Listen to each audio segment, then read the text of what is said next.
On this episode of the Procedurally Generated show, we're joined by Nathan, who whips the undead, Tony lights a torch, and Ethan joins the hunt. We talk about the week's biggest news and answer your questions.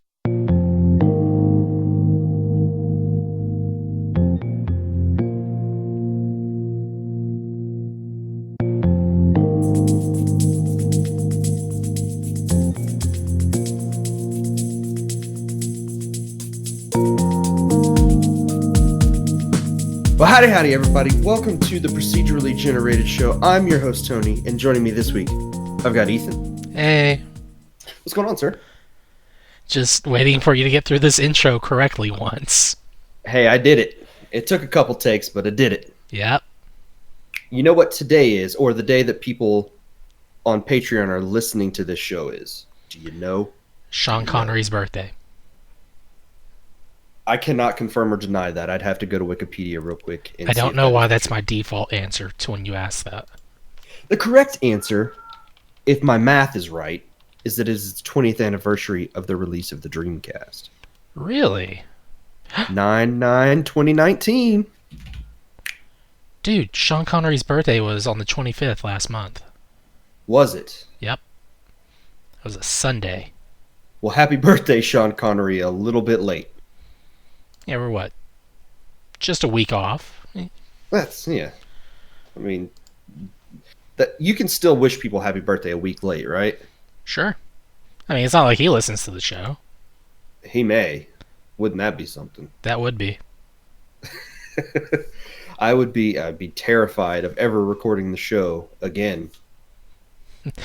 He just stops listening because we caught on, and so everything is ruined. We've lost a subscriber. Dang it. It's our number one Patreon. $7 a month from Sean Connery. So, well, all right. Yes. No, it is the 20th anniversary of the release of the Dreamcast.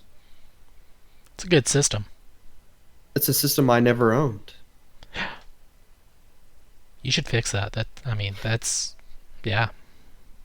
I've looked at it a couple times, but I've never had any cash with me on the times that I've been like, you know what, I should get a Dreamcast. And that's probably a good thing, because it'd probably just sit in a box and I'd never play it. Yeah, saying, should I get a Dreamcast is something I think I go through at least 5 times a year. Oh, yeah? Yeah. And Do you not actually have one? I'm still using the original one I bought. The very first one. Oh, nice. Yeah, I know. So, let's just keep talking Dreamcast and not introduce the other person. I mean, we could do that. So yeah, my first Dreamcast, it's still hooked up. I had it. Oh. No talking until you're introduced, unless you're Shannon. Shannon is the only one that can do that. What's going on, Nathan? Much. How about you? We're just talking about the Dreamcast. It's a good system that I have never owned. There you go. You people. Wait, Tony. What's up? So no. What? Apple on pizza, yes or no? Ethan, Yes, pineapple on pizza. Ethan, yes or no? Yeah, pineapple on pizza is delicious. Absolutely. Why was I thinking Ethan didn't like it? Now, you put pineapple and pepperoni on a pizza, and I'm a happy. Yeah, good stuff. We're all in agreement. Ethan's just the odd one out here when it comes to the Dreamcast. I was like pineapple on pizza for some reason. I don't know why. It's because he owns a Dreamcast. Let's just say 100% of the people that own Dreamcast in this podcast like pineapple on pizza. Oddly enough, 100% of the people who don't own a Dreamcast also like pineapple pizza. It's the crazy. The statistics are completely made up. So what this statistic tells us is that everybody loves pineapple on pizza. Yes. So, for those who don't, and we don't talk about them because they are fools. Nathan, what game would you like to tell people about this week? I have been getting into Castlevania lately. Okay. There's a lot of games to choose from in the Castlevania series. But the one I've been playing, is one of the lesser known ones. Castlevania Rondo of Blood. Is There's there any actually such thing as a lesser known Castlevania game? This is one of them, because it was Japan only for a very long time. I believe there was a Super Nintendo version of this game in Europe. No, you're thinking of Castlevania Dracula X, which is sort of a very loose reimagining of Rondo of Blood, and it's generally considered inferior. Rondo of Blood was originally released on a console in Japan called the PC Engine, which was basically their TurboGrafx. It was the And- TurboGrafx 16 over here. Yeah. It's what that system was called in Japan. It's the true name of the system. But system and was never ported here until the PSP remake on PSP. Good I save. just realized that sentence doesn't make sense. That's actually the first time I played it was on the PSP. And I think it was called Dracula X Chronicles, where it was bundled with a redubbed version of Symphony of the Night. That was redubbed? Yeah, the audio is a lot different in Symphony of the dialogue is much different in the PSP version of Symphony of the Night than it is from the PS1 version. Huh, it seemed equally horrible to me. It's at least more coherent in the PSP version. I do know there's like weird speedrun records you can set with the PSP version compared to the actual version. Yeah. But anyway, in the PSP remake, you actually could unlock the original version of Rondo of Blood, which was completely dubbed in English, except for the intro for some reason, which is German. Okay. So, I'm playing this on the PS4 Requiem Collectibles, the PSP versions of Rondo of Blood and Symphony of the Night. Mm-hmm. And I actually started playing Symphony of the Night, but I got several hours in and realized, as much as I'm going to probably love this game, it's the kind of game I'm going to have to put a lot of effort into. Oh, that's just because you have a busy schedule. So I ended up going to Rondo of Blood, which is a very hard game you have to put effort into, but it's a lot more straightforward. And I'm about halfway through. The game's like only 8 stages. Are you going Stages through? long on the first playthrough. Are you going through as Richter or as Maria? Both actually. I'll get to Maria in a second. She's awesome. Yeah, she is. Yeah. But I'm basically fell in love with that game about as soon as I started playing it. The graphics are the visuals are amazing in that game. Makes it so The original or the PSP? Okay, so this is No, This I is mean, a like, port- which graphic set are you on? Because I'm on the original. okay, That was- okay, all right, good. This is a port of the PSP dub of the original that you could. Oh, right. You said you're on the PS4. My bad. Okay, got it. Yep. So yeah, you're playing the like TurboGrafx version. Just dubbed in English. Yeah. Basically. True, because reasons. But yeah, the visuals are amazing. It's so smooth, and I love it. There's just so much detail in everything. Gameplay's good. Fairly solid, yeah. It's Castlevania. It's very classic Castlevania. Which brings some problems, but Like Richter's the Bat and Pit boss. namely, you can't control your jumps in mid-air and you can't aim up or down with your whip. Unless you're Maria, then you have air control for some reason. But you don't have a whip. She has a double jump, which Yeah, that was very helpful. yeah. I want to. I want to say you had a double jump as Richter in PSP. Maybe it was like a backdash or something. Richter has a a backflip. Yeah. It's been a number of years since I played that one, but I do know there was something weird he could do. The main features this game adds, as far as Richter goes at least, is a couple of small things. He can actually jump on and off stairs, so he's nowhere near as defenseless as Simon was in the first game. Well, yeah, they learned a lot since NES days, and when they moved on to the Super Nintendo versions, you could actually jump and grab stairs mid-air, so it kind of made sense that would carry over to other systems as well. Assuming that came now this, yeah. Unfortunately, one of the things I wish they brought over from the SNES game, whip controls.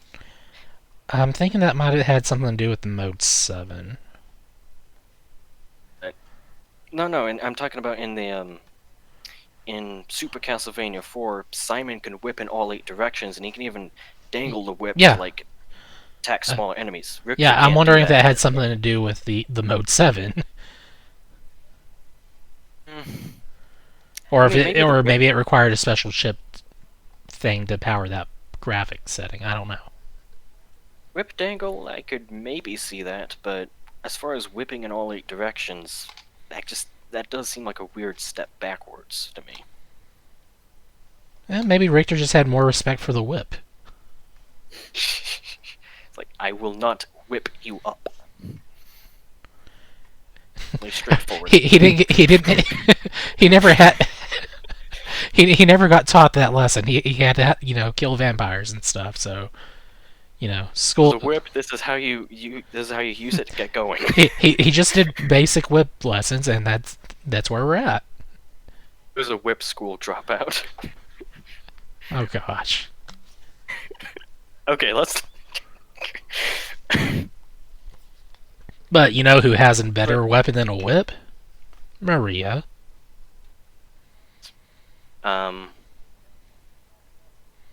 Richter, though, one of the new features he does bring to this game is item crashes. You can use your sub-weapon to basically unleash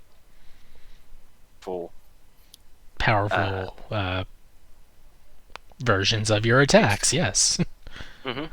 So, like, if you have the holy water, and you have enough, you can call down rain that basically strikes every enemy on screen multiple times and covers the whole screen. There's a lot of different attacks you can do, and it's a very nice feature.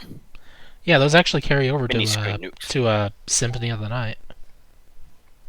Really nice. Yeah. I didn't get that far when I played it. Those are alternate stages. I haven't gotten to those yet. I'm just playing through the regular stages, but they are there. Nice. There are classic Castlevania control problems, but as you have mentioned several times, Maria Renard is the solution to those. She is overpowered and breaks everything. Yep. She is awesome. She runs twice as fast, attacks twice as fast, her attacks hit twice, and attack in an arc. She has a double jump, which makes the platforming almost a total non-issue. Yep. And best of all, her sub-weapons are replaced with animal buddies that can wreck face. She has no whip. She just attacks with animals. Like, bird, bird, canary, canary. Oh no, I'm getting attacked. Turtle shell. Yeah. Think she throws a cat for one of her attacks? Yeah. Compensate. That girl is PETA's worst nightmare. Yes. To compensate, though, Maria is kind of a glass cannon, and her knockback is crazy. Yes. So you can't get too insane. But there's just three. There's the real amusement of just beating the game as her, because it's like, okay, you got what is she? 7 years old or something? 12. 12? Really? Wow. So she's like it's a 12-year-old beating Dracula. And it's like 12-year-old girl in a pink dress beating Dracula with 12-year-old frilly pink dress, throwing birds and cats at Dracula and beats him. The craziest thing I've ever heard. She does it all way easier than Richter. It's I- almost unfair how easy she makes the game. I don't know I mean, if it's I still don't. Castlevania. You still have to try, but it's Yeah. incredibly. The difference is ridiculous. I don't know if the version you're playing has all the ladies that you have to go and free from cages or something. Those are in all the versions of the game. Okay. Yeah. So It's like just the like only to di- get the the only last one or difference- something, you have to carry a key as Richter from like the very first area to like midway through the game. It's so horrible. I think the only difference the maidens you rescue make, besides being able to play as Maria, is whether you get a good ending or not. Yes. Plus, there's like unlockables on the PSP version. But with Maria, to compensate for how overpowered she does have the drawback of being a glass cannon, and there's also only like 2 of her sub weapons that are actually of any use. Mostly the dragon, and I think like Oh yeah, she's got a something. dragon. That's right. yeah, and the item crash for that one, I guess it's called an item crash for her. Yeah. Dragon basically just comes in and it wipes out everything in its path. It's pretty Yeah. awesome. I would expect nothing less from a dragon, really. But yeah, this game is awesome.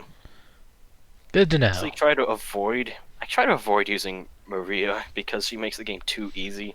Oh, it's like your I will try to. She is your training character. You play as her, and then you switch back to Richter. So it's like, all right, I know what's ahead. Now, how do I do this without being horrible? See, I usually do the opposite. I will try to beat a stage as Richter first because it feels like it's fair. Dying too much, I'll just switch to Maria. So it's go through on champion mode, then switch back to laid back mode, so you can just enjoy the rest of the game later.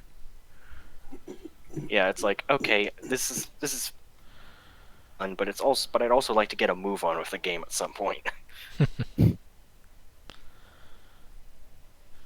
I look forward to completing this game and probably completing it several times over. And doing all the alternate stages and stuff like that. Maybe, Forward to defeating Count Dracula with a pink girl in a little dress.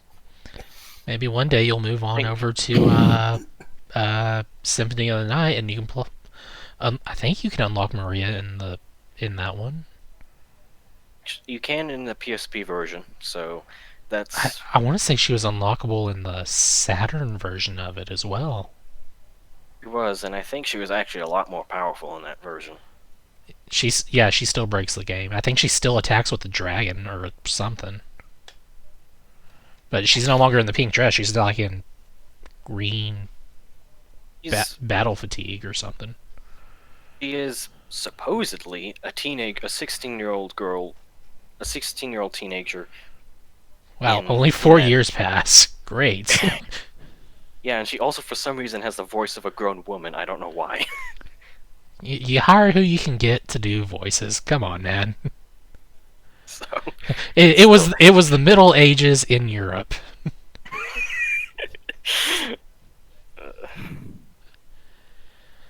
yeah, I griped at the control issues a moment ago. Going to Rondo of Blood from Hours of Symphony of the Night was like a little painful.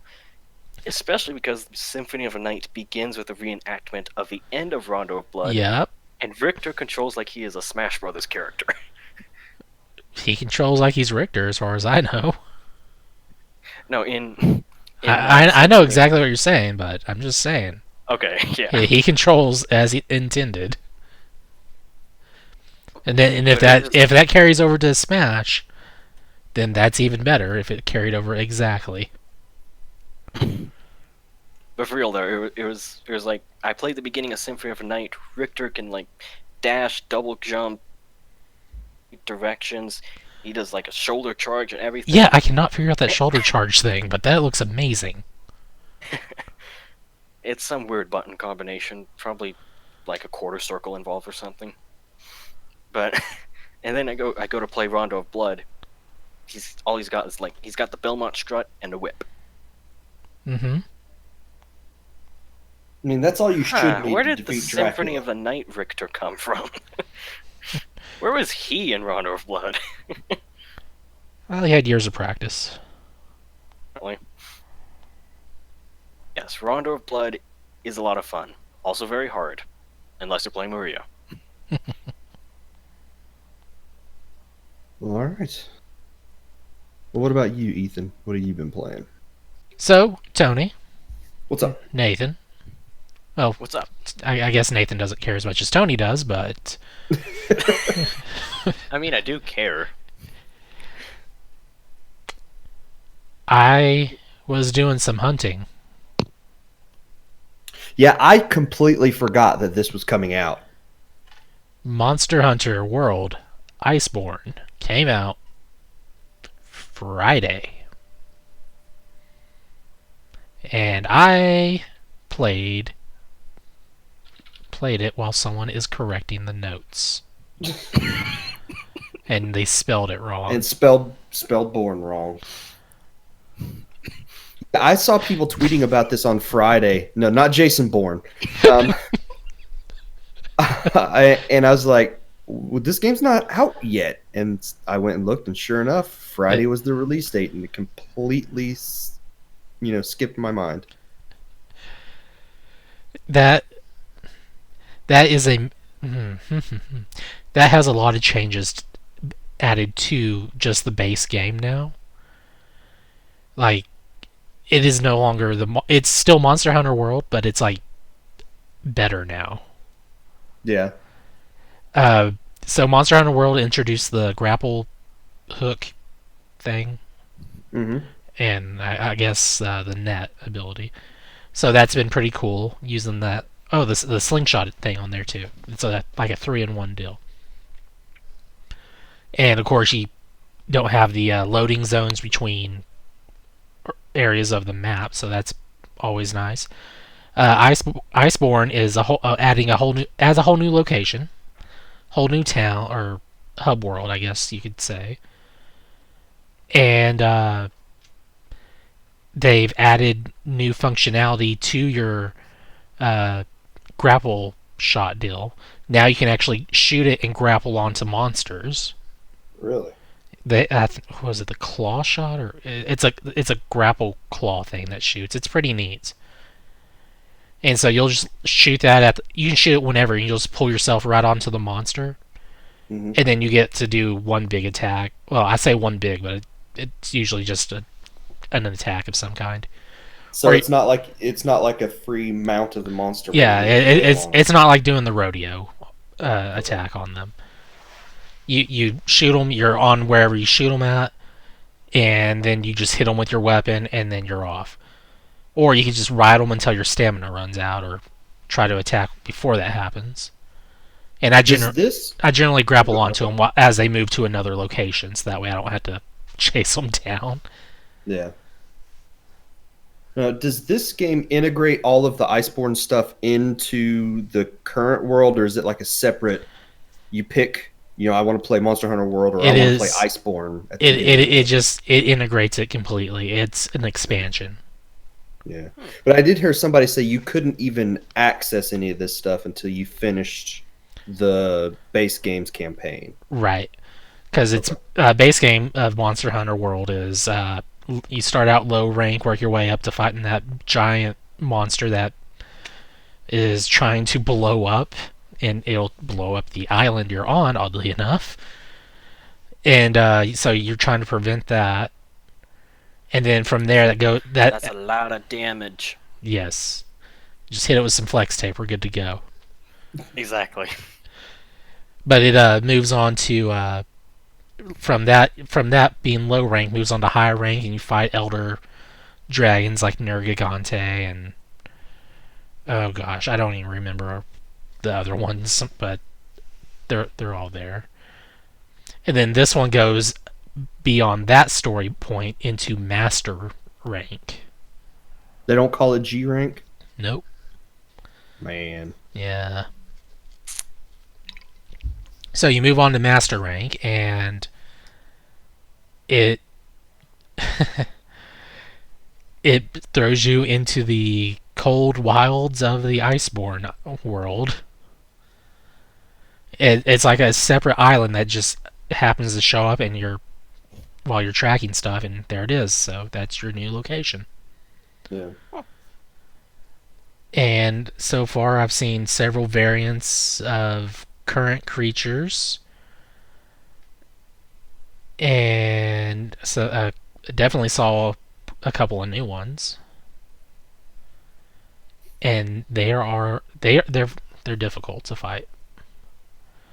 Is there a frozen Devil Joe? There probably will be. That sounds like a drink. You know that one creature, the like the giant flying squirrel thing? Yeah. There's an ice variant of him. The mudfish deal that swims around. There's an ice version of that. There's also the lava version that you can play in or fight against in the base game anyway. So that's a third variant on that monster, which is essentially a Plesioth. Yeah. Without the hip checks, I hope. He does hip checks. He just doesn't have the range. Okay. It's slightly less annoying, I guess. Yeah. I forgot what I was going to say. Great. Good job. Standing ovation. Sure, thanks. But yeah, getting all these different variants, I don't even know what all is going to be seen on here, but I'm really hoping there might be something fun like Tony saying the Ice Devil Joe thing. Dude, if there's not a frozen pickle, that's a missed opportunity. But yeah, there's a lot of fun hunting to do on here. They've introduced like a whole ton of armor layered things, so you can now have like whatever armor you like for stats, and have it look like an armor that you like based on looks. So that's a good addition as well. Yeah. There's a ton of new weapon upgrades, and it's gonna be a fun experience gathering materials for all that, as well as the armor that I need to replace as well.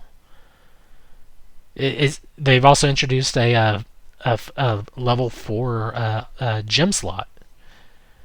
Oh, really? Yeah, because the first one you had level 1, 2, and 3. Now we have a level 4, and that's going to be worrisome based on what it may or may not require. Oh, it's going to take a lot to get some of that stuff. Yeah. Like the one thing, this is like a $40 expansion, right? Something like that, yeah. I think it's $40, and this is one of those things that they could have released as like a completely separate game, and it would have been, Monster Hunter World, whatever, Ultimate, Monster Hunter World Ultimate. They could have essentially just did Ultimate. Instead, they released it as an expansion. Yeah, so good on Capcom for doing that for once. Yeah, it reminds me of like classic PC games like World of Warcraft and stuff, where you'd have that first game, and then a year later they bring out, instead of like a sequel, they just drop a whole bunch of content that uses a lot of the assets from it that could basically have been a completely separate game. And they're like, here, we'll give you this. It's not going to cost you as much. Have fun. Yeah, they actually were doing that. Revenge and General 0 Hour. Yeah. Stuff like that, yeah. Yeah, Capcom actually did that. They introduced Devil Joe later on, gave us various events we could do, and then you just end up with dressed up as Dante running around shooting dinosaurs.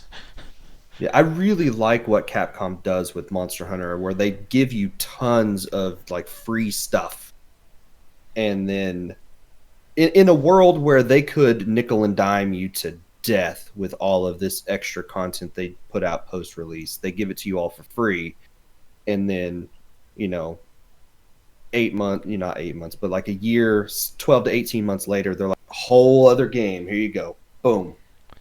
Yeah, it's especially becomes a completely different experience based on just tweaks and changes throughout version differences as well. Hmm. Now I think Iceborn came out and it's version 10 now, 10.30 or something like that. It's crazy. Wow.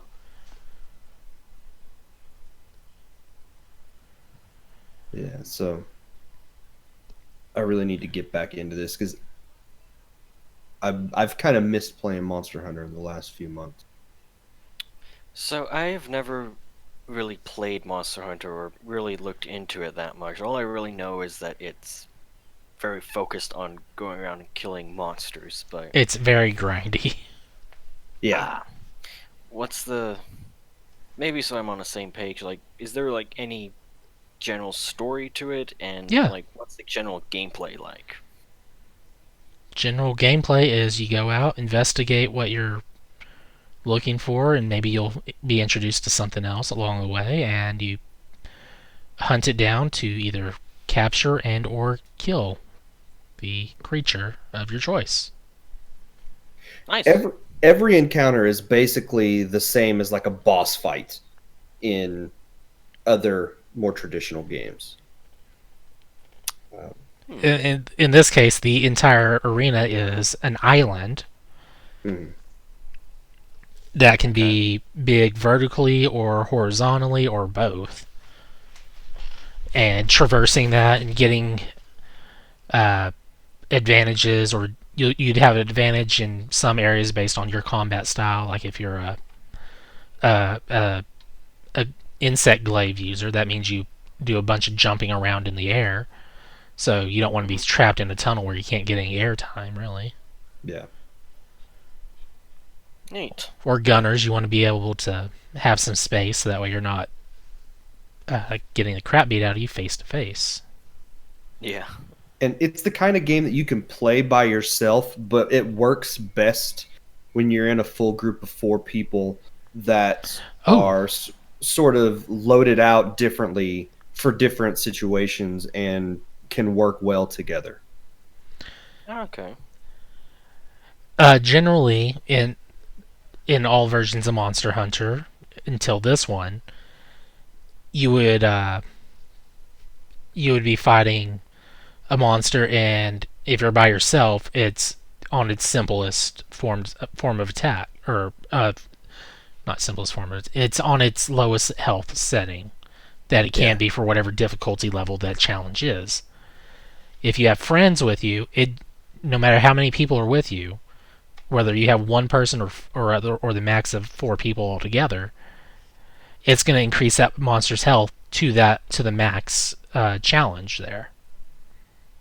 In Monster Hunter, in Iceborn, they have changed that to where it now scales with each person added. So that's really nice. So that sounds really nice. That I was about to say. I would think it would scale with each person. Yeah, so they finally got the programming down to do that. It's really, really good, because one of the worst things that you would have happen, especially in Monster Hunter World, where people can just drop in and out to help you, you would have someone join up, and maybe they disconnected mid-joining or something, or just they're not even helping you, they're off doing their own thing because they can. I mean, you can't force them to help you. Then that just means your monster is the most difficult thing to fight then, and they're not helping you, so that kind of sucks. And now your monster is at 4 levels above where it should be. Whereas now it's like, okay, yeah, now it's just a little bit harder, not completely hard. So that sounds a lot more fair. Yeah, the scaling on there is just really good. I take it scales up the rewards as well, right? The rewards are generally the same every time. You don't like get more gold or No, whatever. if it's I mean, if you have more people with you, you're still getting your share of the reward. Yeah, Okay. you're getting the same basic stuff. It's just that everybody then gets that stuff as well. Okay. Neat. It sounds like a fun game. If it's super grindy though, I'm not sure I'd enjoy that part of it. I generally don't like large amounts of grind. It generally comes into the idea of once you've gotten far enough where it's like, okay, I need a better weapon or better armor. How do I want to do this? Do I want to go with a full set? Do I want to do a mixed set? What do I have that I can equip to it? This and that sort of thing. Okay. And then And it becomes okay, what's the rarity of the items I need to build this? it's also the kind of game that you can't play casually. You can't just be like, yeah, you know what, I'm going to play a little bit of Monster Hunter right now. You have to be willing to put not a lot of time necessarily for the fight, because the fights themselves can take 15, 20 minutes. But to get good at the different types of weapons, because they all play very differently from each other. You have to want to put in the work to learn the game, really. And it's not something you can just be like, okay, you know what, I kind of like Monster Hunter, I'll play it for a little bit. Gotcha. So Yeah, anytime I say I'm going to play a little bit of Monster Hunter, we're looking at like maybe an hour or two passing before that little bit is up. Yeah. Kind of like Symphony of the Night. It's like, okay, I'm gonna enjoy this, but I can't just play a little bit of it. There's plenty of save places on there, so you can play a little bit. True. It doesn't feel like I'd get as much of an experience though. But Monster Hunter, that sounds like it'd be my kind of game.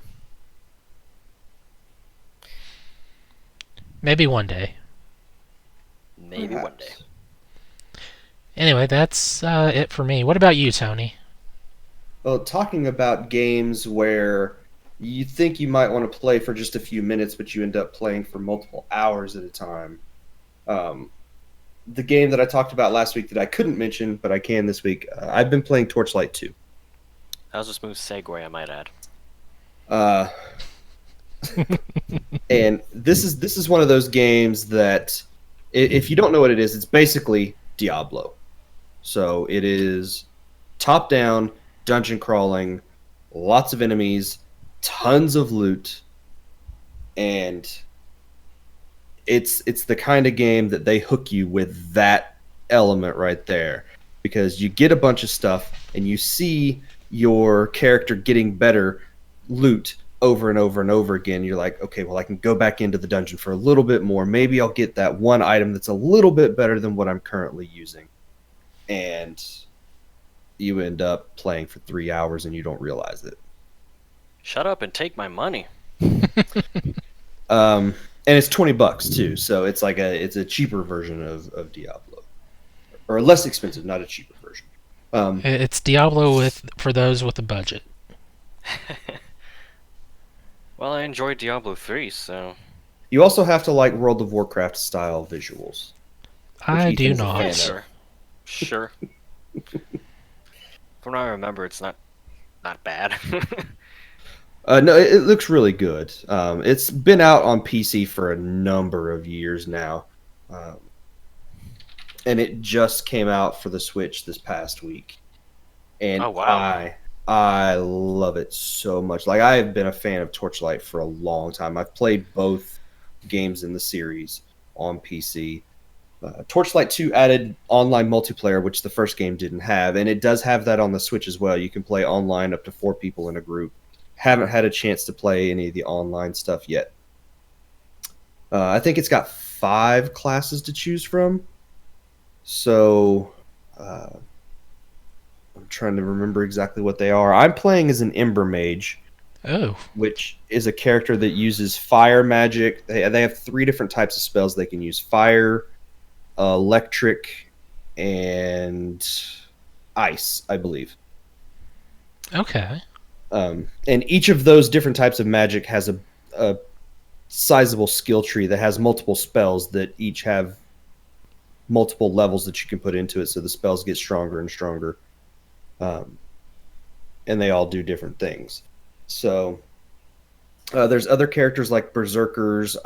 There's one that it's a ranger type character, but they don't call it a ranger. They call it something else that really focuses a lot on ranged weapons, guns, and I mean everybody can use a lot of the different types of weapons, but each of them have their own things that they specialize in. Like the berserker is swords and knives and gauntlets and things like that, and then the rangers the guns and the bows and arrows, and then the ember mage, all different types of magic. And then you also have a pet that follows you around. This pet will not only fight alongside you and will collect loot that's in the dungeon. You'll see them run off and do something. You're like, where are they going? And then you'll see a number like 15 gold pop up where they just happen to run to, and all of that gets added to your pool of resources. Because who needs to walk to pick up their gold? What kind of pets do you have? There are, I think there's a bobcat, there's a dog. I think there's 2 or 3 different types of dogs in this game. There's a hawk. Can you pet the dog? Please. I don't think you can. Oh. So God gave us an interact button and we misused it. there's a goblin type pet. I don't remember what they call it, that I think is exclusive to the Switch. And then the Switch also has a unicorn pet, which is the one that I'm currently using. Because unicorns make sense. It's a fat unicorn too. It's not a skinny. Oh. It is a large fat unicorn. And each of the different pets has 4 or 5 different skins that you can choose from, so you can have different colors of the pets depending on what you prefer. And I think I went with the it's a pink unicorn with a rainbow mane is what I have right now. Abby picked my pet, so that's who I ended up with. And so the story itself, fairly basic. One of the characters from the previous game has been corrupted and has gone evil, and it's your job to stop them. And that's the story. Nobody cares about the story in these games. It's a reason to have to go into the dungeon to collect all the loot, which is the real thing people really like in these games. Is getting all the different kinds of loot, because there is tons of it. And you're always finding something that's better than what you're currently using. So you're constantly in and out of your menus, looking at your loot, seeing the numbers going up, and those numbers then correspond to numbers that come out of enemies that you're hitting that are higher and higher and higher, and bosses get bigger and bigger as you go along. And everything about the game just is it's that super rewarding. Everything I'm doing makes things stronger. So I'm going to go out, I'm going to get that loot, then I'm going to come back and I'm going to beat all these skeletons to dust, and then I'm going to go back down and get something that's a little better that helps me beat the skeletons to dust even faster. And it does it all while it looks really good. Like, visually, it is a really nice game. And yeah, I just looked it up while you were talking, and I'm like, oh my goodness, this is pretty.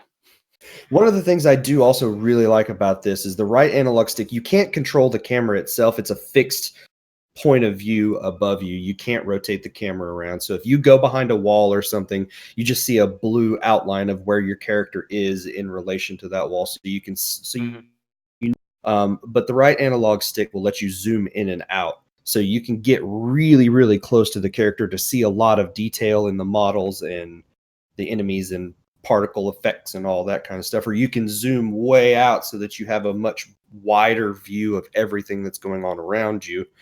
And you can find that perfect sort of sweet spot for the camera for your type of play. And then the controls themselves map really well to to a controller. I've not run into an issue where I'm fighting against the controls because, on PC, you have every different button that you could possibly use, and you're just clicking the mouse button over and over and over again to fight enemies. And with this, they've mapped everything really smartly to the face buttons and the shoulder buttons. All of them are used for different attacks, different spells. You've got, of course, you can put potions mapped to a specific button, so you can just quickly, heal yourself or restore your mana or whatever. And it lets you customize that to however you want. So if it defaults to one particular thing, you just go into your inventory. There's a separate section that is just for mapping items to the buttons, and you can go in and put any item on any button, whichever you prefer. So I've not had an issue with the controls in any way. This is, like I said, this is a game I have loved for a long time, and it works really, really well on the Switch. Panic Button did the port, so everything they've touched on the Switch has been beautiful in terms of the way it moves. It runs, I think, at 60 frames a second, and it's very solid. There's, of course, the more things that are happening on the screen, you'll get a few dips here and there, but I've not had anything that has slowed the game down in any way that has impacted my enjoyment of what is happening on the screen. Nice. It is so well done. Is it multiplayer? It is. It has online multiplayer for 4 players. It Sweet. Unfortunately does not have couch co-op, which is a little sad. Because this is the type of game that you really like to, you can play it by yourself, but it's a lot more fun for that. But I think it may be too taxing on the system to try to have to render all of that stuff multiple times. So I don't know. It'd be doing it in online co-op though, wouldn't it? Well, it's only rendering your stuff, so it's only rendering the things that you can see on the screen. Whereas if you're doing a couch co-op, it's got to do that for multiple players. Yeah. So, does the game have like Diablo 3 has a follower system where you can have like one of 3 NPCs follow you? Does this game have something similar, or is it just you? It is just you and your pet, unless you are playing with other players. Well, at least I got a pet. So, and they're a very useful pet, so it's not like they're just taking up space on the screen. They have like special moves and stuff too. They've got a few different attacks. They don't have nearly the type of range of attacks and things that they can do that you do. Mm-hmm. So, and I don't know if I mentioned this, but one of the things your pet can do is they have a completely separate inventory that is specific to them. So as you're exploring through the dungeon and you end up invariably with 20 different swords that you're never going to use, you can go in and there's a button in the inventory that you can assign that particular item to your pet, and it puts a little paw print symbol on it so you know that your pet is holding that item and not you. And then you can go over to the pet inventory, hit a button, and they take off and they go back to the main hub town, sell all that junk, and then bring back the money to you. That sounds awesome. I was hoping for a second that you were gonna say that they could like use the weapon somehow. No, unfortunately, you're not seeing a unicorn with a sword in its mouth or anything like that. I just had this image in my head of a dog with like a long sword holding the handle in its mouth and just swiping at enemies. No, it's not doing any of that. So, unfortunately. Well, sending it back to town to sell your stuff actually is pretty nifty. Yeah, but it's like Diablo. It's the kind of game that you just get in this constant positive feedback of getting lots of gold and seeing damage numbers going up and getting better loot, and you just keep doing that over and over and over again, and it's so much fun. I don't know, with Diablo 3, I had fun until it felt like I was I was hitting a wall with grinding. I Yeah. guess I just had bad luck or something. Anyway. See, I haven't really felt that I've hit that sort of grindy point of this game. And I don't know if it's just because I like this game so much, I kind of ignore that and I'm having fun all the time in the game, or if there is actually some of that to it. Hmm. Um, and I'm just giving it a pass because I like the game so much. Um, but it's crazy fun, and if you want a good dungeon crawler that isn't gonna, break your budget, check it out because it is fantastic game. Torchlight 2. Alrighty. Is Torchlight. it is it multi-platform? It's a good question. I don't know. I'd have to look. I know it's on PC and Switch. There's no crossplay, Okay. so Well, I was you're mostly not. wondering if it was on PC because I don't have Switch. It is on PC. It's been on PC for years. You can Oh, get it on Steam. 2012. Dang. I just looked So, it up. Yeah. Okay, cool.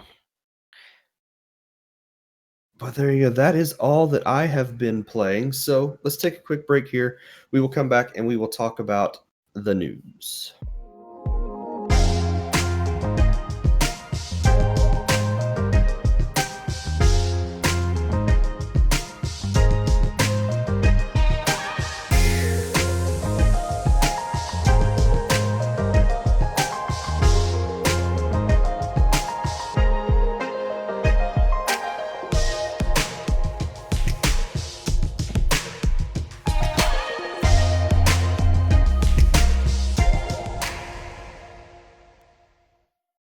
So on, I think it was Monday this week, Nintendo announced a direct that would be the following day. I think this happened on Tuesday. No, it happened and on Thursday. They announced it like Tuesday or something. So, well, whichever day they announced it one day. It was for the next day. So, whatever day they announced it, the next day they did a direct, and it was 40 minutes long. This is like E3 level length for a Nintendo Direct, and they packed this thing full of stuff. This was basically a second E3 for Nintendo. It was because it was 40 minutes long, and it was nonstop, game after game after game after game after game. And they didn't spend more than, I think the thing that got the most time was Animal Crossing, and that was like 4 minutes long. And then everything else was super quick. They just announcement after announcement after announcement. So let's just go through some of this stuff real quick. And if there's anything that you want to talk, we'll talk about it because there's a lot to talk about. So the first thing they did, they just at the very beginning got the worst kept secret over with, and that is Overwatch is coming to the Switch. Yay! And they currently have a bundle that you can get. You can pick up the game on the eShop right now for $40, and it comes with a bunch of skins and then also a 3-month subscription to Nintendo Switch Online, because of course you have to have to play the game. Right. And it will be out on October 15th. Okay.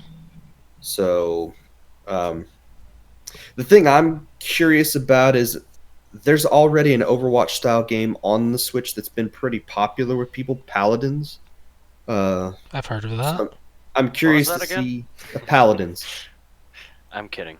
So I'm curious to see how much Overwatch takes over, if it does, because this one's going to be $40 versus a free to play game that has been out for a number of months now. I realize Overwatch is one of the biggest names in games right now, so that could be. I'm interested in playing it, but I've played a lot of Paladins, and I've got a lot of time invested there versus having to spend $40 to learn a new game all over again. So, oh dear, sorry.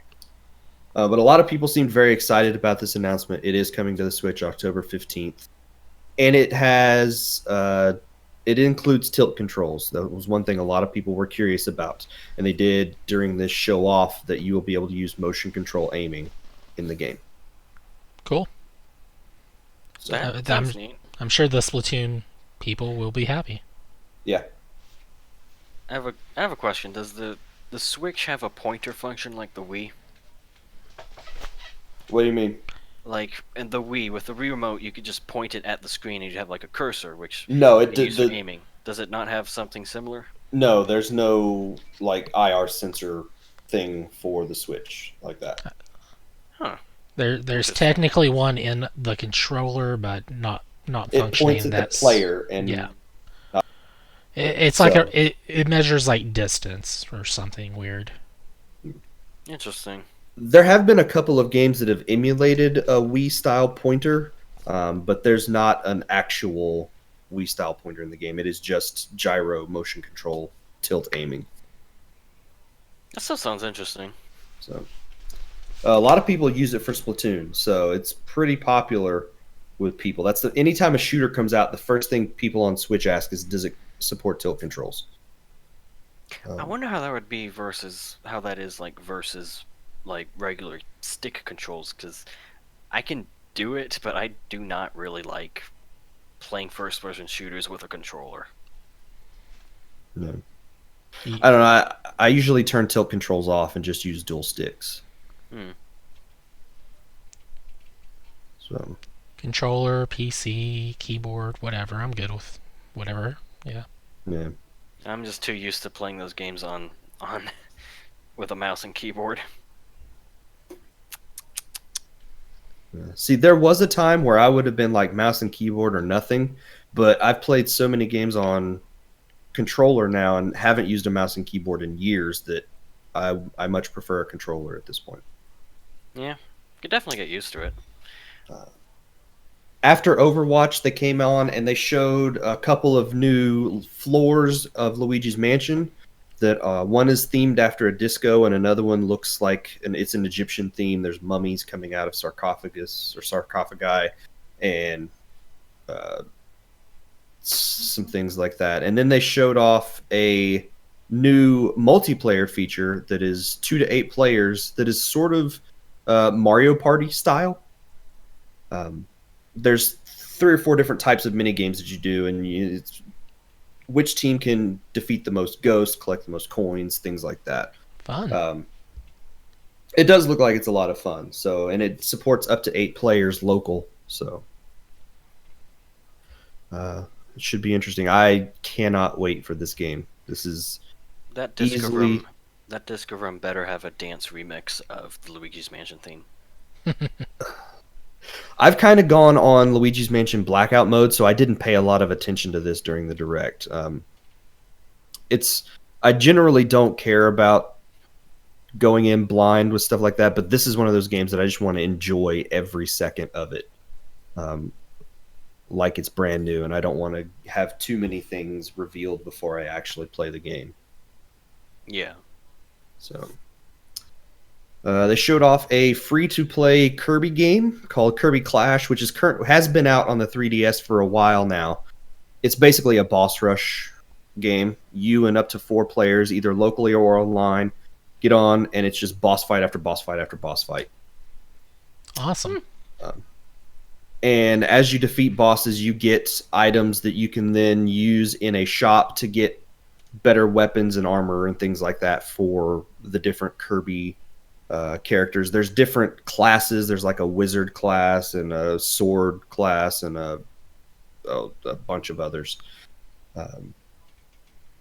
It's actually really fun. I played a little bit of it on the 3DS, but I didn't have a lot of people to play with me. On the Switch, it's easier to get a multiplayer group together with the people in the house. So I've had some fun with that this week. It is free to play. I haven't run into any microtransaction issues where I'm like, okay, I've got to spend some money to get into this. You can spend real money to get resources that you can use to buy better weapons and armor, but I haven't done any of that stuff yet. I should probably check this game out. It's really fun. I mean, it's not super deep. and it may not be the kind of game that a lot of people play for 50 hours or whatever, but to get in, play a couple quick, because like the Kirby games, if you're really good playing those, the boss fights don't take very long at all. As they shouldn't. So it's like get in 3 or 4 minutes at most, and you've beaten a boss, and then you're back to the hub. It's because Kirby's the ultimate boss. Well, that's probably true. So dang, the last Kirby game I played was like Nightmare and Dreamland and Amazing Mirror on the GBA.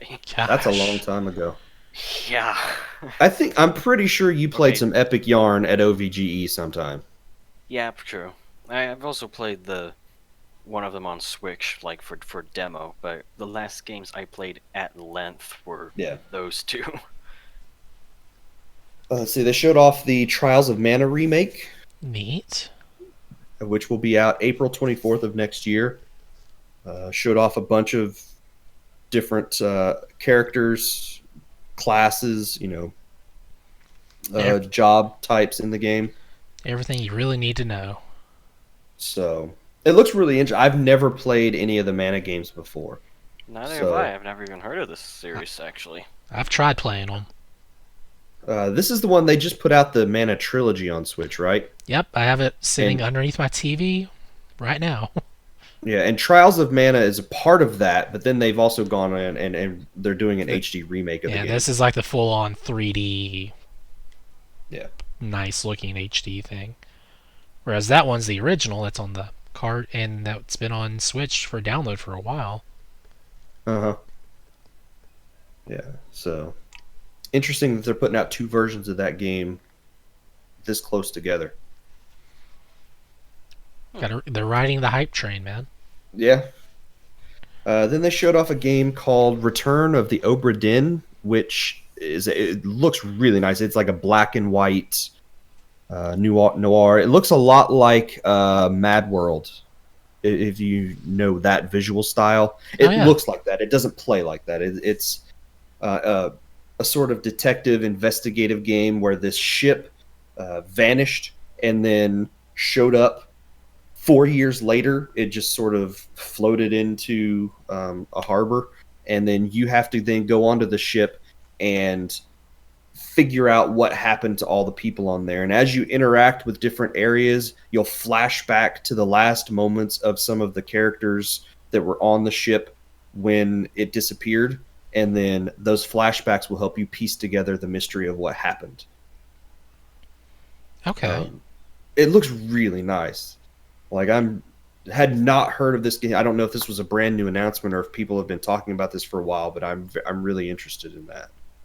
It looks really cool. They showed off a little bit more of Town, which is the Game Freak RPG, which has a new name. It is now not just called Town; it's called Little Town Hero. Where you play as a character named Axe, and then it's just an RPG done by the Game Freak people. It looks similar in style to the Pokemon games visually. Wasn't this the It says here that weapons are called ideas in this game. Yeah, I haven't paid a ton of attention to this, so I don't know. I don't know a lot of the details. Go ahead, Ethan. Wasn't this like the iOS game that they announced like several months ago at E3 or something? I'm pretty sure it's always been a Switch game. Huh. They showed it off at E3, but I'm pretty sure they had mentioned that it was coming to the Switch. Okay. So, the music is being composed by Toby Fox. Oh, okay. So, that got a lot of people interested in this game. Yeah, they're all going to want Megalovania on there. You know they're going to want that or some version of that or this game's Megalovania song. So, it comes out on October 16th, and it is available for pre-purchase right now in the eShop. Then they brought out some Smash Brothers news. Hooray! Showed off Banjo and announced his release date, which was later that same day. But no Kazooie.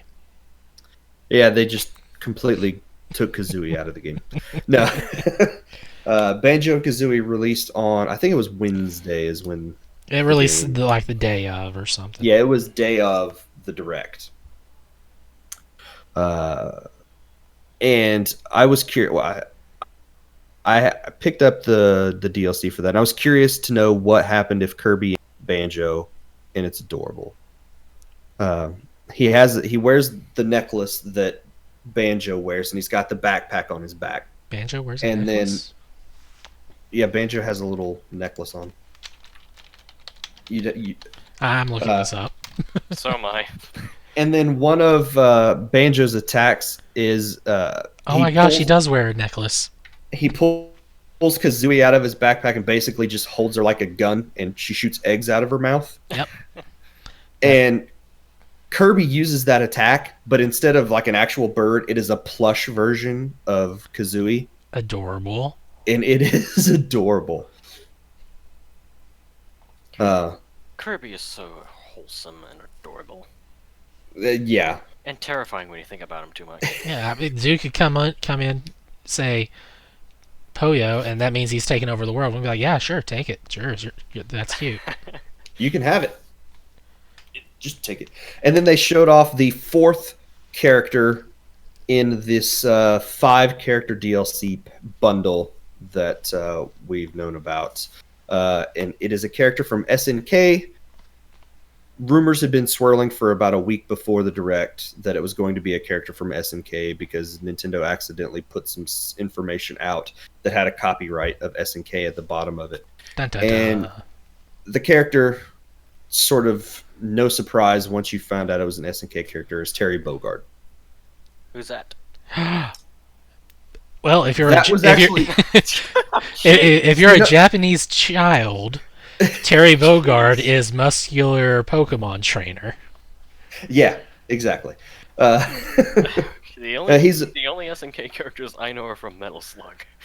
Terry Bogard is basically the main character from the Fatal Fury series. He's the guy with the hat that's red and with the white.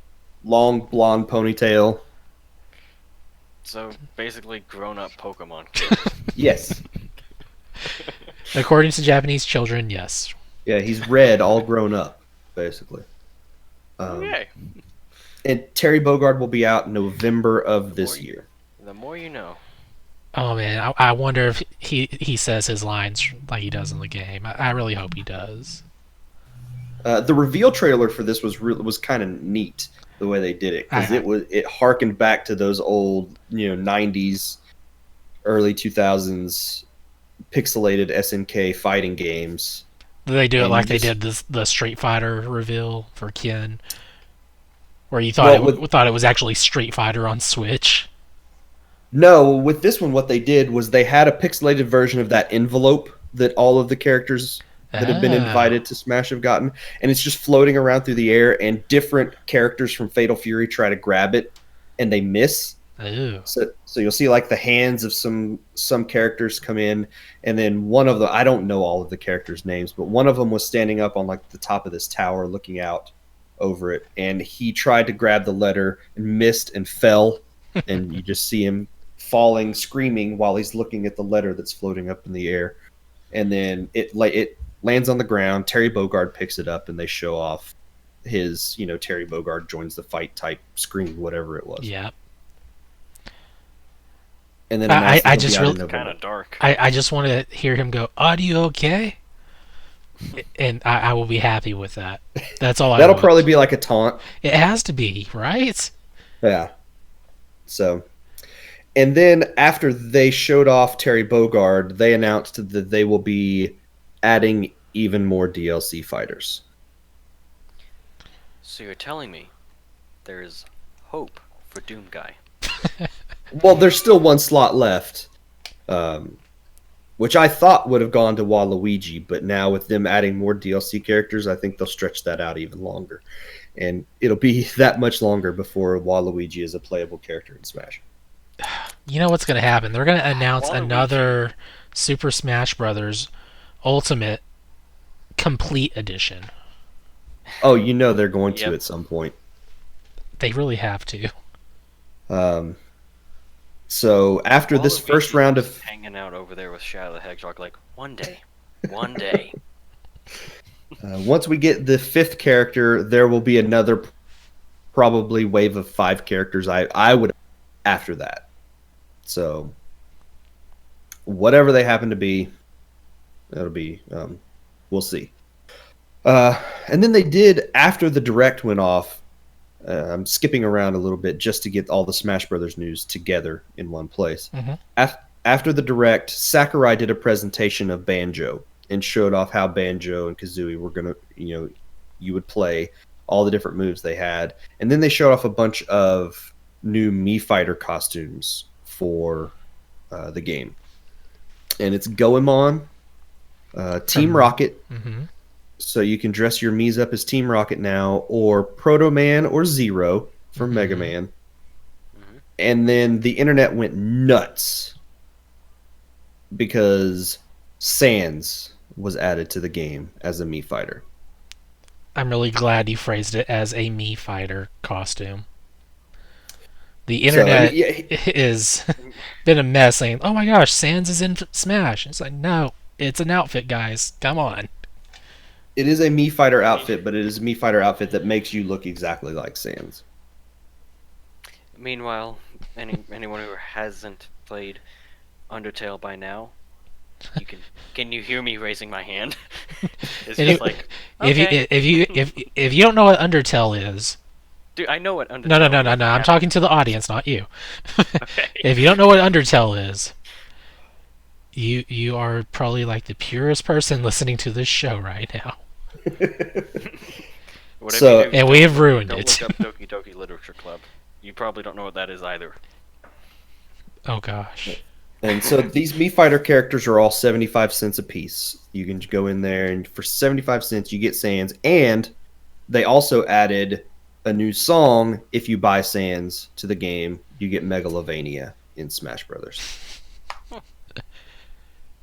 So I can be on the Persona 5 stage with Megalovania playing.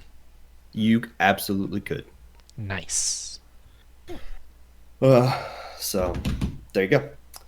After Smash Brothers, they showed off a tiny little bit of the new Link's Awakening game, showed off a little bit more of the Chamber Dungeon, and then how you would be able to share those dungeons with friends. It doesn't look like there's going to be any online sharing. It's not going to be like Mario Maker where you can create a dungeon, upload it, and people can play it. What you can do is after you've created a dungeon, you can save that dungeon to an amiibo, and take that to a friend's house and download it to their game that way. Really? Seems kind of roundabout. Yep. But so how would I get it to you then? You'd have to mail me an amiibo.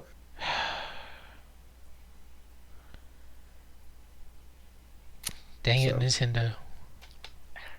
It is kind of disappointing that you can't share it with anything friends. online? It's like, innovation, what's that? The internet, what's that? I thought that was a thing for young people. Old people. Young people. Those young old people, yes. And then let's see. After Link's Awakening, they showed off a new trailer for Dragon Quest XI, and announced that there will be DLC available for free the day of release. It'll include some cosmetic stuff and consumables that you can add to your party. So, then the parade of Switch ports continued, or Wii U ports, sorry, because we are getting another Wii U game ported to the Switch. Okay. And it is one I have been asking for since the Switch released. I was very excited when they announced this. I said you were crazy. You said I was crazy. I think it was you and me that talked about this before it happened. So, and this game announcement, Tokyo Mirage Sessions Sharp FE Encore.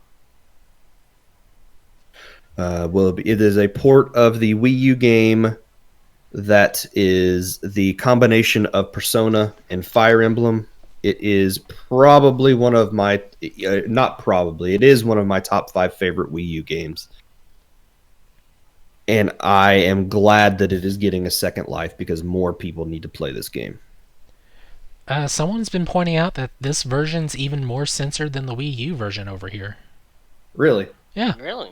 Yeah, so that's troubling in some aspects, but I mean, fine for for people who don't really care about that, but it's just kind of weird that they would go and change even more stuff afterwards like that. Yeah. Censorship is weird in gaming. Especially when it's... Yeah, whatever. Yeah. So, and if you don't know what this is basically a dungeon crawling RPG. It's Persona, essentially, just with Fire Emblem characters as your personas, and not the personas you'd be used to in a Persona game. The personas you be used to, indeed. So it's, instead of fighting with, I don't even know, I haven't played any of the Jack Persona Frost games long enough or to know. Pixie or... Chrom is your persona in this game, or some other Fire Emblem character. So they work more like stands than they do personas. And it will be out January 17th. So, and it will include a new song that is specific to the Switch. So that was one of the things they highlighted during the Direct, was that it would have new music specifically for the Switch version. It's going to be 100% more JoJo. I'd be okay with that. I'd be okay with that. Deadly Premonition 2 was announced. It's weird, but okay. Which came out of nowhere. This is not a game that, if you ever asked me to predict games that would be announced during a Direct, Deadly Premonition 2 would never show up on that list. It's called Deadly Premonition 2, A Blessing in Disguise. It'll be out in 2020. And during that announcement, they announced that the original Deadly Premonition was available to download on the Switch that day. I've never actually played the original. So I think Shelby really liked this game. I know Stuart really likes the game. So I think the closest thing I've ever played to Deadly Premonition is Indigo Prophecy. yeah, But I don't have mean, any idea what we're talking me playing a David Cage game versus a Swery game. Mhm. There's a vast difference in quality That's true. that is there. Yes. That is true. Then they showed off some video of Divinity Original Sin 2 Definitive Edition. And they mentioned that will have cloud save between the Switch and the Steam versions. Oh.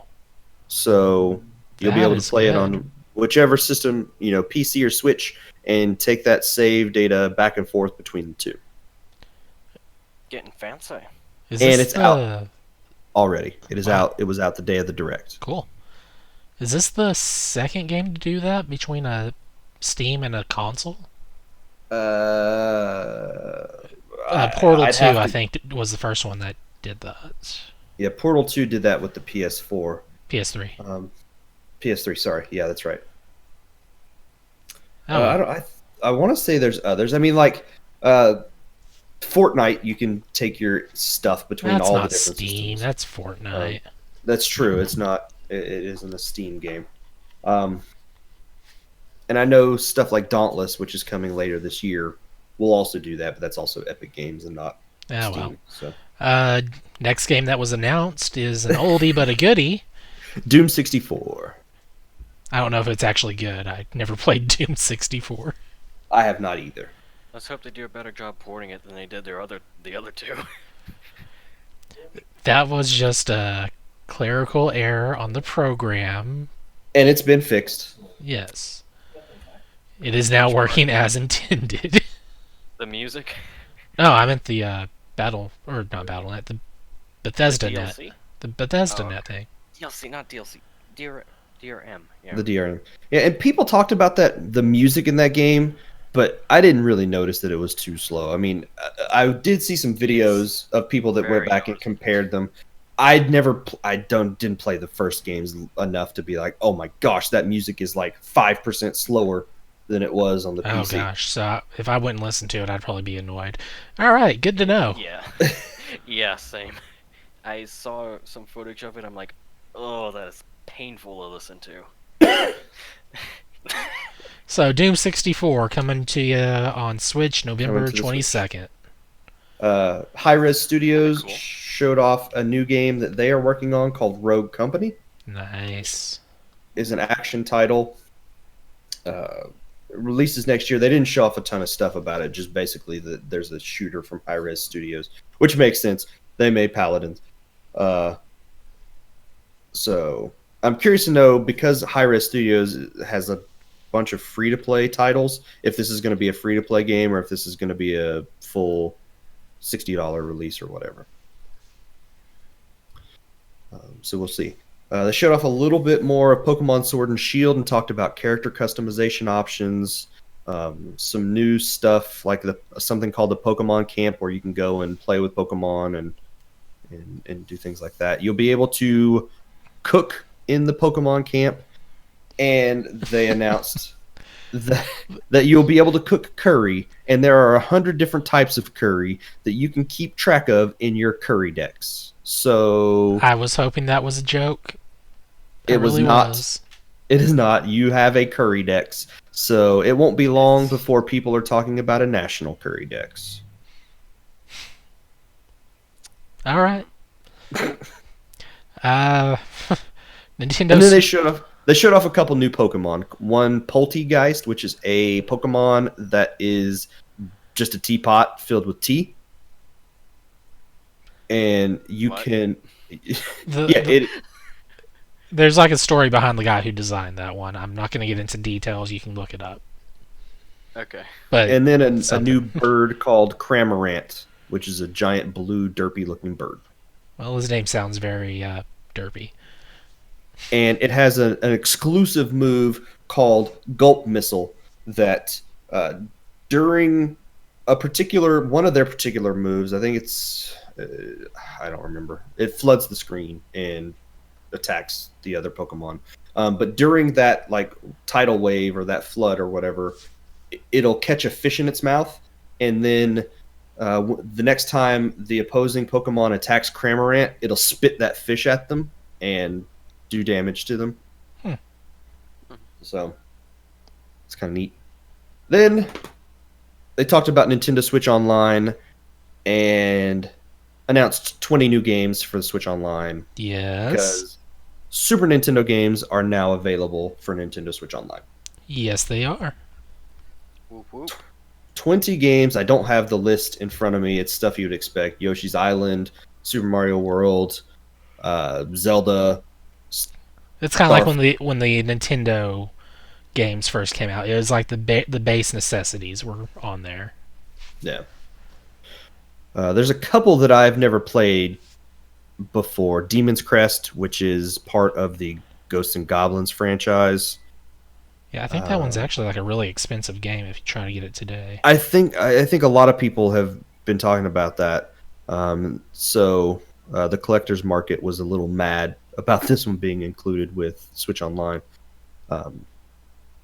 But so 20 Super Nintendo games are available, and they showed off the Super Nintendo Switch Online exclusive controller that it does not slide on to the side of the Switch like the NES controllers do, so it doesn't have the docking ability, but it connects. It can charge through USB-C. Okay. And you only get one of them this time. They don't come in a pack of two for $60. You get one for $30. So if you want multiples, you'll have to, buy multiple controllers for $30 each. But that is there. And then also after the Direct, it was sort of discovered that Nintendo has made a change to the Switch Online retro games that are coming. They will not be released on a monthly schedule anymore like they have been previously. There's no sort of regular schedule that they will follow anymore for these games. which kind of disappointing, I think. Yeah, I'm wondering how that's going to work for them. So we'll see if that means we're going to get them more often, or if it'll be less often. Because that's one thing I didn't really get from that. Just that it would not be, every month here's a bunch of new games, or here's 2 new games, not a bunch, because it was only ever like 2 new games. I don't know if that means they'll be able to start putting them out more frequently, or if it'll be sort of a slowed down release schedule. We shall see. They showed off Tetris 99, and there is a second wave of DLC coming for that, and they also talked about a bundle for the game, both physically and digitally, that you can get. I think it's $30, and it comes with the game and all of the DLC that has been available for the game up to this point. All right. So more DLC for that. They showed off Mario and Sonic at the Olympic Games. A little bit of that. It comes out on November 5th. Seems like they showed off a lot of the 8-bit stuff. They showed off a lot of the retro style stuff. There's 10 events that will be specifically done in like the 2D visual style, where Sonic looks like he's pulled straight off the Genesis, Mario looked like he's straight off the NES, and they're competing in various Olympic Games in 2 dimensions. They announced that there is a new demo for Daemon X Machina, which was available that day. The demo supports 4-player co-op over local wireless, not split screen or online, but the full game will have online play, and any of your data from this demo will carry over to the full version of the game. Okay. So, and the game is out this week, so I think on Friday. So, they announced Star Wars Jedi Knights 2 Jedi Outcast will be being ported to the Switch, and it will be out on September 24th. Just showed off a little bit more of The Witcher, said all of the DLC is included on the cartridge, which we've known. But it's good that they continue to reiterate that the entire game will be on the cartridge day 1. 2 more Assassin's Creed games were announced to be ported to the Switch in a bundle called the Rebel Edition. Something like that. I don't know. Rogue Edition. It's something to that effect. It's Assassin's Creed 4 and Assassin's Creed Rogue, and it will include all of the DLC that was available for those games. Dauntless was shown off. It's coming out, I think, in November. This is the Monster Hunter free-to-play style game that is being published by Epic. And then I guess the biggest highlight of this Direct was Animal Crossing, which comes out in March. They showed off not a bunch, it was like 4 minutes worth of footage for that. They showed the crafting where you'll go out into, your island. You'll get a whole bunch of supplies. You can bring those back, and you can craft things like axes and fishing poles and all of your couches and stuff like that. And weeds are useful now, so if you collect a bunch of weeds, you don't just have to throw them away. You can actually sell them for 150 bells, which is a pretty generous, I think, amount for a weed. Right? So let your island fill up with weeds, go pick up all those weeds, and that's a bunch of free bells right there. Unless it's so they can turn that into fibers to make rope and do stuff with? Maybe. That may be something as well. We'll have 4-player local multiplayer and 8-player online multiplayer. And then they did say again it will be out March 20th. So. And then they ended the Direct with the announcement that Xenoblade Chronicles is being ported to the Switch and it will be out next year. Xenoblade Chronicles. The original game on the Wii. Nice. Which was ported to the 3DS that you could only play on the new 3DS. Because it had the extra buttons and the thing, yes. And the extra horsepower, basically. I seriously doubt that thing was needed. So This is being ported. They're completely redoing the visuals, and it looks really nice. Like, I've seen some shots that put all three versions of the game side by side, and oh my gosh, this looks like a completely different game compared to the 3DS and the Wii releases. And it will be out in 2020. They have not said when, just that it'll be out next year. So, the only game now, I think, at this point that isn't on the Switch for that series is Xenoblade Chronicles X, which was a Wii U game. So, if they continue that Wii U port train, Xenoblade Chronicles X needs to be on that train. So, Yeah, there you go. yeah. 40 minutes worth of info, and it was packed from beginning to end with game announcements. So, lots of good stuff to look forward to coming to the Switch over the next few months. And then the last thing that came out, this was not during the Direct, this was actually a couple days after, and just kind of dropped on Twitter, that Nintendo has announced a new accessory that is coming to the Switch. They didn't show any games for it. We don't know anything about it other than it is a hoop that you can put a Joy-Con into, and it stretches. It's like a rubbery hula hoop looking That video thing. was so strange to watch. It was weird. They showed off. You have the loop with the one Joy-Con in there that does the stretchy stuff, and then there's like a thing that you wrap around your thigh and put another control Joy-Con in there. Yeah. And then they show like a person on the floor doing a weird kicking thing while his family's like clapping for him nearby. It's like, what is going on? What is he? What? They showed people. They showed people using it sort of like a bow. Like you would hold one part of it, pull the other part a little bit, and you could let go of it, and it would do things like a bow. They showed some stuff where they were just holding it over their head, rotating at the hips. I have no idea what was going on because they showed absolutely nothing in terms of gameplay. Did they even show the name? No, I don't think so.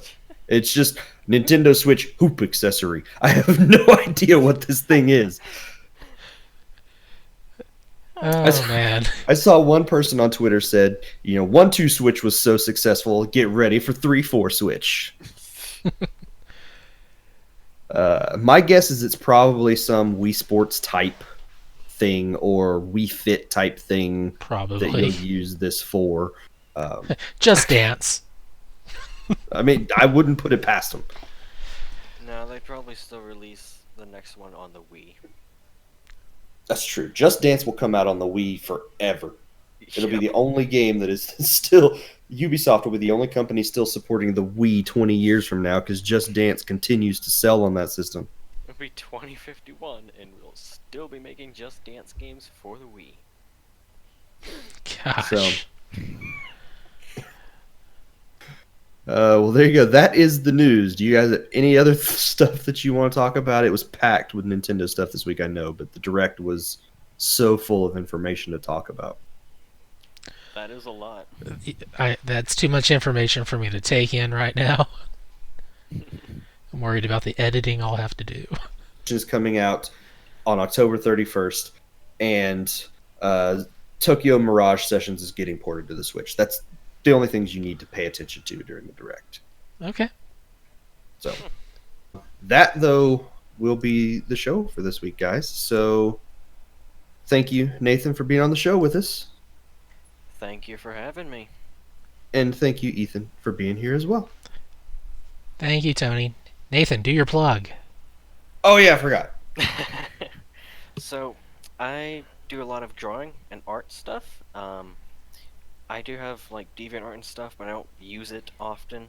Right now, I pretty much use a Facebook page, facebook.com/jcdenton2187. Or you can just look it up, JC Denton 2187. There's no spaces or anything there. And I draw a lot of my own characters and stuff, and occasionally some fan art. Yeah. Yeah. If you like Lots of Shadow the Hedgehog, because that's actually your no, guy. he hasn't showed up once on that yet. Oh. Well, maybe you should draw some Shadow the Hedgehog, because he's your guy. Tony, make some commissions for that, so that way you're no longer a liar on the show. Hey, if you pay me to do it, I'll do it. Shadow the Hedgehog stick figure, go! Done. It'll look better than Sonic from the movie. Ooh. Oh, snap. Yes. Oh. All right, well, there you go. Thank you for being on the show with us this week. Wait. No. Meow.